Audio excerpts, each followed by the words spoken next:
Welcome, it is Mitch. I'm on YouTube. If you haven't already, please subscribe to the channel as we try to build this thing up. It's a big win. That was a convincing, dominant win for Green Bay over Miami. Instant reaction. Packers beat the Dolphins 30-17. Jordan Love finally got his turkey leg. They said they were going to give him two. I think he only had one. He was passing him out. Josh Jacobs was there. Christian Watson, Isaiah McDuffie, Eric Stokes. The whole team was feasting after that one. No pun intended. That was such a good win. As fans, we can look ahead a little bit. You know, the team isn't or shouldn't be. That's such a convincing win against a Dolphins team that was starting to find a groove again. Miami's way different with Tua compared to without Tua. We all know this. They come in at 5-6, but Tua had missed a couple of games where they had no shot. They were moving and grooving a little bit early in the season. They were coming into this one, starting to find a little bit of a rhythm. Defenses trying to sort of put a lid on this offense that Miami has, not trying to let them take the lid off of the defense on the back end with the speedsters and Jalen Waddle and Tyreek Hill. So Miami's trying to adjust to that and living with passing routes that are primarily underneath, and Green Bay really stuck to that method too. But it was a decisive, convincing win against a team in Miami that needed a win. So it was a desperate, hungry team. Like Miami still thought, and maybe they still are, but 5-7, that's going to be tough in the AFC. But they were playing for something, and to be up 24-3 at half, there's things to nitpick from this game, and I hate doing that. But like you look at the final score, and if you didn't watch this game, you're like 30-17. That's a good win in the NFL. It felt like a much larger point differential for Green Bay, like a much larger winning margin than 13 points. They dominated this game, and one thing that differed from this win compared to the one in Jacksonville, outside of it getting, really sketchy at the end against the Jaguars, Green Bay had built a pretty solid lead against Jacksonville a few weeks ago on the road, and Jacksonville marched right back into the game. And in that contest, I thought Green Bay took its foot off the gas. I thought Green Bay started playing really laissez-faire, really loosey-goosey, like almost timid. They played not to lose that game against Jacksonville instead of playing to win it and really stomp them out. As Miami started piecing it together in the second half in this game, and really I never felt threatened, even when it was like 27-11 or whatever it was, I never saw Green Bay take its foot off the accelerator. They didn't. They kept throwing the ball. They kept sticking to it in the ground game as well. Defensively, they weren't playing, way off in the secondary. I thought it was just as simple as Miami started to execute. Miami's a good offense. They started to find a rhythm and a rhyme and a reason and all that good stuff. I did not think Green Bay was playing hesitant against the Dolphins as they started to, put together a couple of touchdown drives in that second half. So that to me was encouraging to see. You've got this game looming against Detroit next week, and if Green Bay has any chance of winning the NFC North, they have to win that game, and they'd still need help. It's crazy. You're 9-3 and you're in third place. Like, that's how loaded the NFC North is outside of the dumpster fire that the Chicago Bears are. And the Bears could have helped out Green Bay on Thursday morning. But I digress. The Bears were the Bears. They just continue to find different ways to lose football games. That one against Detroit, to me, might have been worse than the loss they had to Green Bay. And I don't think anything will top the Hail Mary loss as time expired to Washington as far as this season for the Bears. But the Packers didn't get help from Chicago. Now they have to put it into their own hands next Thursday. Right back at it on a Thursday night game in Detroit. If you have any ideas of winning the division, potentially the top seed in a bye, you have to beat Detroit next Thursday. And to me, Green Bay, I'm trying to think back. I was texting a buddy during the game. He said at halftime, he was like, that was the best first half Green Bay's played all season. And I said, that or Arizona. But this one's so fresh in the mind. This might have been Green Bay's most complete performance of the season. Its best product that it has put out to date. And it's heading into what right now is the biggest game of the year for the Packers, because there is still a shot at the NFC North. Detroit is vulnerable. They hung on against Chicago. That secondary's getting chopped up a little bit for the Lions. Green Bay is making a living with the ground game first next week, and we'll get into next week, but Green Bay is going to have to slice and dice in the air attack to have success against the Lions next Thursday, because that secondary is looking awfully vulnerable for Detroit. And Green Bay, again, you put together arguably your best performance of the season going into your biggest game of the season, I mean, that's good for Green Bay. It's really good. We bounce around on these post-game shows. Let's start with the offense. I saw the stat on the screen that said Josh Jacobs has more carries in the first quarter this season than any running back has in any quarter in the National Football League. I know that was a mouthful. Josh Jacobs has more carries in the first quarter this year than any running back has in any quarter throughout the National Football League. I truly believe in years past, and I don't know if it was a Matt LaFleur thing, if it was an Aaron Rodgers thing, or a combination of the two. There were a couple of playoff games that come to mind where Green Bay was having success on the ground, and you thought, man, just stick to the ground game. And for whatever reason, they slowly started to abandon it. We've seen it in regular season games too. Green Bay has stuck to the run early in games throughout this entire season.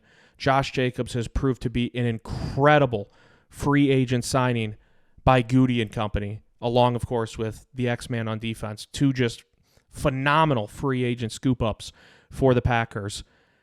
They need, and I just said, next week against Detroit, you're going to have to air it out, but you don't have to change the script completely. You still have to run the ball. This offensive line is playing with so much freaking confidence right now, paving holes in the ground game. Jordan Love was hit a couple of times in this one. I have the box score pulled up. He wasn't sacked, though. I'll have to look at QB pressures, QB hits, because he was hit a couple of times. One time pretty good, too. They got a good lick in on number 10. But this offensive line is playing with a wealth of confidence right now. And Green Bay has a formula that's working, and it's a formula that will work in the postseason too and will need to work for the Packers. And you just hope they don't abandon it, because we have seen it before. When they spearheaded that two-headed monster of Aaron Jones and A.J. Dillon, and then all of a sudden a big game, whether it's the postseason or winding down the regular season, they have these moments in games. It can span like 2 quarters where it's just like, oh, they forgot they can run the ball. Like, oh, they've been running it well all game, and now they just abandoned it. They haven't done that this year, and they didn't do it in this one against Miami. 28 pass attempts, 25 runs. Jacobs only had 43 yards on the ground, but he had 74 receiving yards, a lot of those checkdowns, in a career-high 49-yard reception. And even though Jacobs didn't have his best day on the ground, 43 yards, they still fed him 19 times. Now, you want to see those yards tick up with that many totes, but they didn't abandon it, and they haven't this year, and I think that's so critical for Green Bay moving forward. You don't know exactly how things are going to shake out in the NFC in the playoff picture, but usually there's some cold games mixed in there. Detroit's in a dome. Atlanta's leading the South. They're in a dome. Philly's would be a cold weather game. As you sort of just navigate the scene in the NFC, you're going to need to be able to run the ball. And Green Bay has done that so damn well these last few weeks. And you can always circle Josh Jacobs, but it does start with the offensive line, and he'd be the first one to tell you that. That was surgical, what we saw with this offense against Miami. And another clean game for Love, no interceptions. Had one that he put right in Dontavian Wicks' lap, and he's had trouble catching the ball all season long. And it was batted up into the air, and Christian Watson actually saved what would have been an interception. It was another great game for Christian Watson with a couple of deep catches. He had 2 catches for 67 yards on 4 targets. I just see Watts coming into his own, and Love's giving him chances down the field to deliver, and he's been stepping up.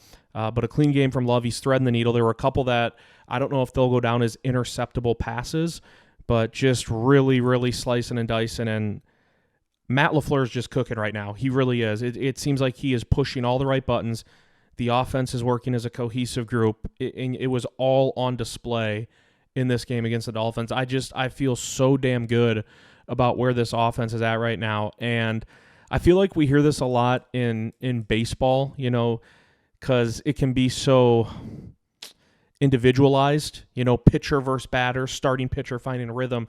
But in baseball, it's such a longer rolling season. They say you really want to be playing your best baseball going into the playoffs. The same can be said for the NFL, even though you get 17 regular season games. Green Bay starting to put together better and better and better performances. Oftentimes you can say as long as you get the win, we don't care, and that's fine. But as November turns to December on the calendar, Green Bay needs to start dialing it up. And again, it sounds like I'm saying they played the best game in franchise history. They didn't. It's just that was such a damn good performance against a put the record aside, they struggled without Tua, and obviously Tua was in for this one and has been back for a few weeks now for the Dolphins. To me, that's a good Miami team. That's a Miami team that if Tua's healthy start to finish, they're a wild card team. I don't think they're taking out Buffalo in the AFC East, but that's a wild card team. Green Bay beat a good team on Thursday night. It is Mitch. I'm on YouTube. Please subscribe if you haven't already. Always appreciate all the support. Defensively, you have to start at the edge. You absolutely have to start at the edge. I think it's one thing if Green Bay were to get sacks in a game and we just celebrate like, hey, they're finally getting pressure on a quarterback.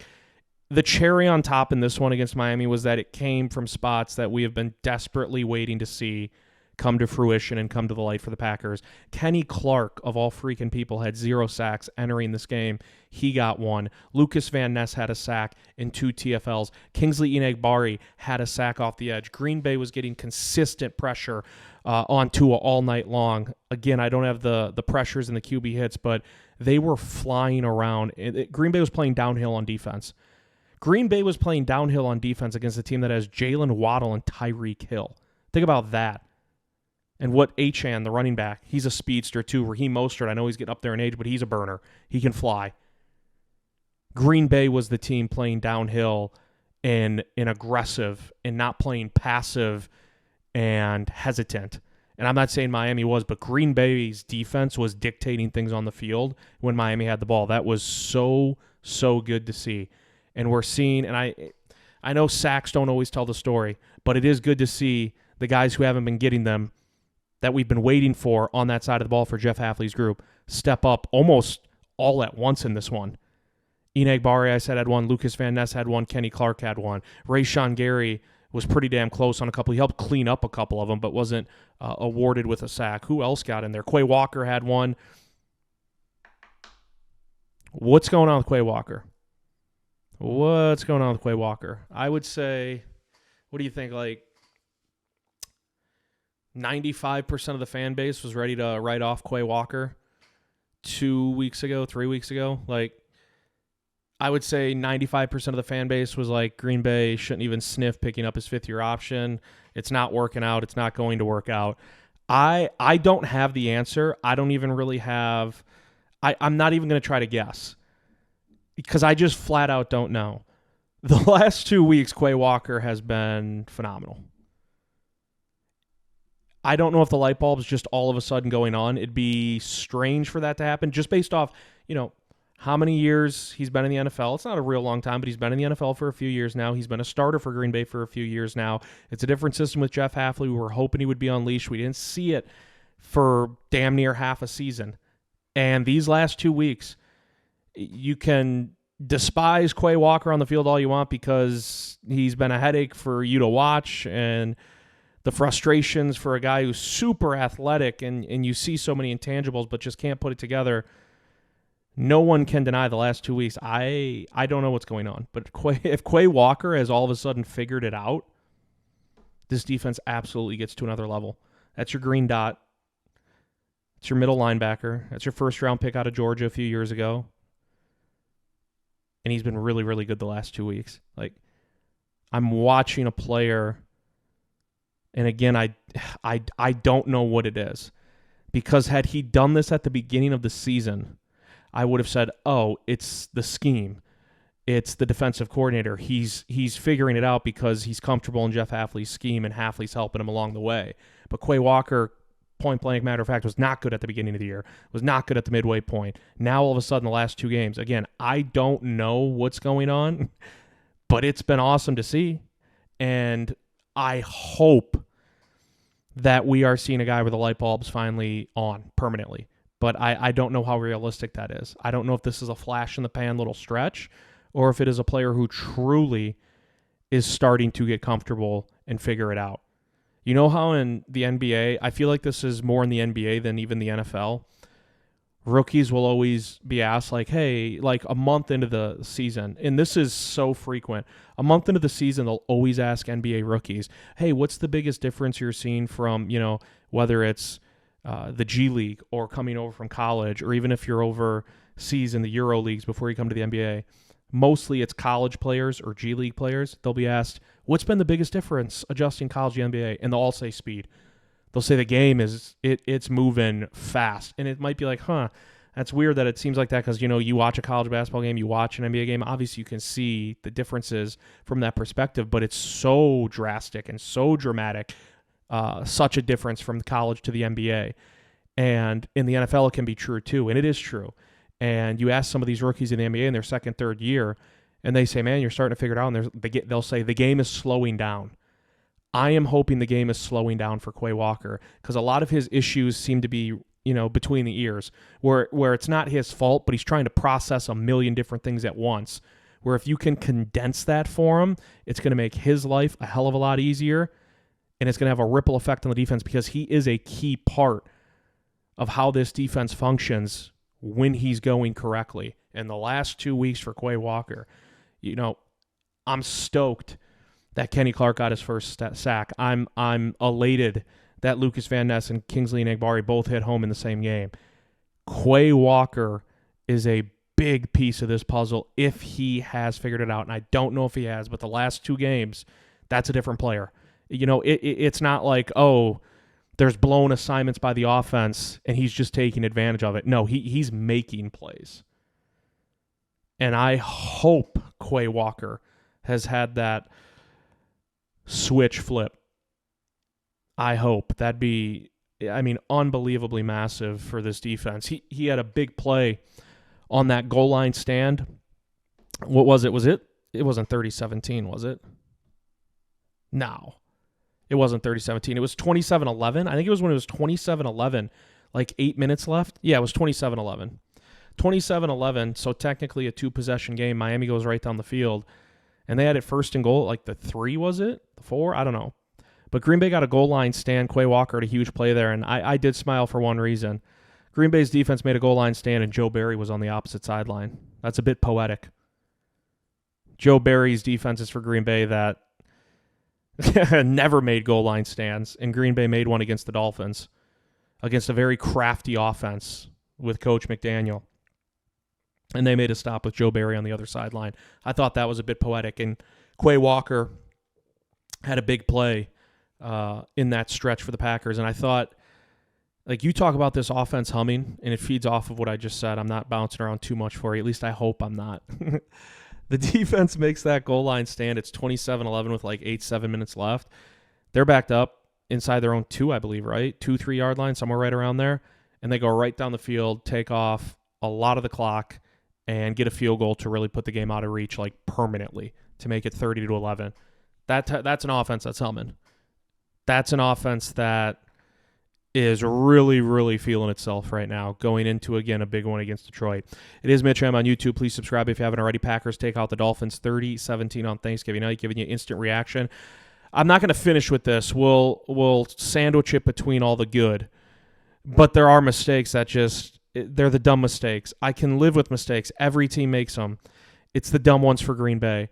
I am going to look at some point in the next couple of days. I'll actually probably wait until after this week's slate on Sunday, and then I will come back and report to you guys next week. I would be shocked if Green Bay's not in the top 3 for most pre-snap penalties in the NFL. They had 2 today. One was on Enagbare, one was on Rashawn Gary, obviously on separate plays, lining up in the neutral zone. Look at the football. Just look at the football. That one baffles me. Preston Smith, I love Preston Smith, and I loved when he was with the Packers. But if there was one thing I would nitpick about Preston Smith from time to time, I feel like he'd line up in the neutral zone semi-frequently. More frequently than what you're used to seeing. It wasn't every week or even every 3-4 games, but more frequently than what you're used to seeing. Enagbare had a sack tonight in the first half, a big one. 1st and 10, Tua actually kind of spun around in the pocket. It was going to be a big, big loss, 8-9 yards maybe. Enagbare gets the sack. Nope. Rashawn Gary lined up in the neutral zone. And then Enagbare returned the favor. Not a favor you want to return, and lined up in the neutral zone later in the game. There was, the opening drive? 2nd and 9 turned to 2nd and 14 because there was a false start. Pre-snap penalty on Tucker Kraft. I'm going to look at pre-snap penalties because, and there was another one. 4th and 4 for Miami in the first half. And they have their offense out on the field. They get called for a delay of game. 4th and 9, they're we have to kick it now. They come out to kick it. Green Bay jumps into the neutral zone.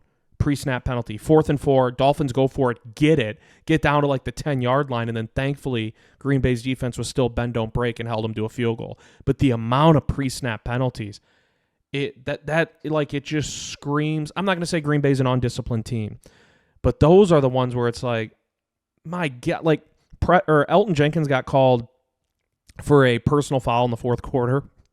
Wicks got tackled at the one. There was a flag behind the play, and Elton Jenkins was just ragdolling a defensive lineman for Miami. And I don't know if Green Bay would have gone for it 4th and goal at the one. It was 27-11. It was that drive after the defense made the goal line stand. And they probably still kick it even though it's at the one because it officially makes it a 3-possession game. I know this might sound silly because you never want to see it if it was like a close game or if Green Bay needed to go for it on 4th and goal at the one. But in this particular set of circumstances where Green Bay was up 27-11 in the fourth, and the flag by Elton Jenkins still kept them well within field goal range, I loved seeing it. Like, that's a dog. Like, I'm sick of the days of seeing Green Bay get pushed around on defense, get ran all over. This team has some dogs. I'm seeing Keyshawn Nixon bark at opposing players. I'm seeing Xavier McKinney grab the face mask of an offensive lineman after the offensive lineman shoves McKinney in the helmet. I'm seeing Elton Jenkins just ragdoll a dude well after the play and well away from the ball. And you don't want those penalties, obviously. But in that situation, knowing the game was well in hand, I did chuckle because I was like, this team, they're just not getting pushed. They're not taking shit. Like, this team is not taking shit this year. And and I'm sure you have too, we've been waiting to see a Packers team play with some edge instead of so much finesse. It's not that they were, overly soft in past years, but it was a finesse team that relied on, spark plays and really the golden arm of Aaron Rodgers. And this team, you can rely on Love, you can rely on the ground game, but they got some dogs. They got some dogs on this team that aren't going to take shit. And the Elton Jenkins penalty, if you can go back and watch it, he was just tossing this defensive lineman all around the ground well after the play. Green Bay still got the field goal, so of course, all is well that ends well. Mitch, I'm on YouTube. Packers beat the Dolphins 30-17. Got to clean up those mistakes, but all in all, it's you can't really complain about too much in this one. I say winning covers up a lot, and winning can cure a lot. I'm not going to look back at this game and say, man, the pre-snap penalties. I'm going to look into it because I'd be shocked if they weren't top three. And it's something that as the games get to a bigger and bigger magnitude, and this is absolutely a playoff team unless something catastrophic happens, as you climb towards the postseason and you maybe have to go to Philly or you maybe have to go to Detroit, you can't have – they had at least 4 pre-snap penalties.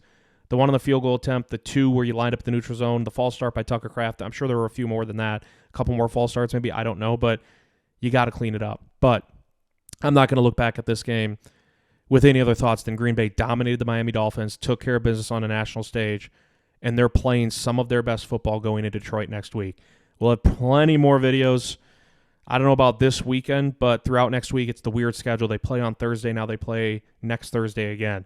But good win, 9-3, rolling into Detroit next week are the Green Bay Packers. It is Mitch. I'm on YouTube. Please subscribe if you haven't already. Always appreciate all the support. We'll see you next time.